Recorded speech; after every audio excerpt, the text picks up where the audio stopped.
And for those of you who wonder what I do, I'm an educator.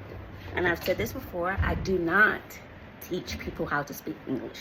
I teach literature, where we analyze different types of texts, and then I teach poetry, writing, how to analyze, how to target your critical thinking skills. And so I have always had amazing classrooms. So this is my first classroom where I didn't have any of my supplies or any of my furniture from America. So I did the best I can with what I could create with my little head. And this is the end of the year. We have about 15 more days left of school, something like that.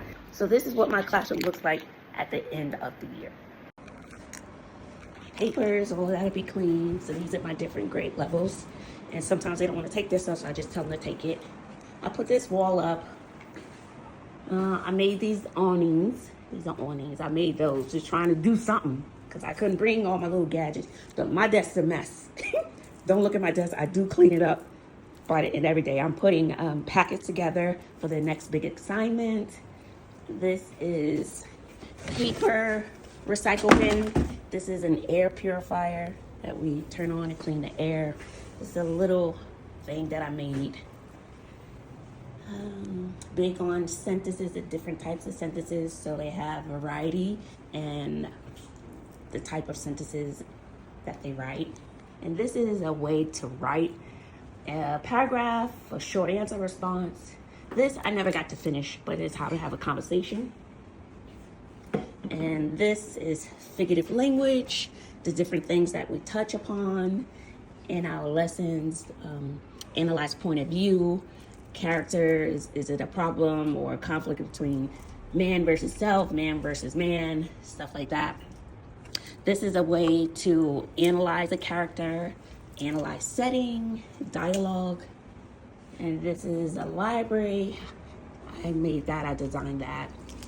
See, when I do stuff like this, it's relaxing for me. And these are all the books that students can check out. These are some really good books from various different genres. I'm hoping to have different desks for next year because these, no.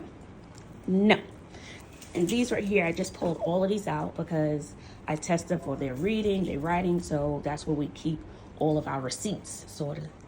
And these are just some signs. I never really got to finish this wall. I designed that up there.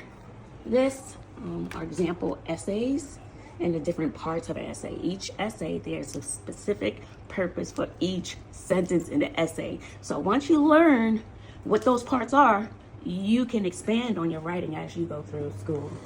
Some little supplies. Another area where I keep books. The students don't have to check these out. They can borrow the books we read every single day. A little sofa. And this is my wall that I created. Yeah, it's a little mess. This is my schedule.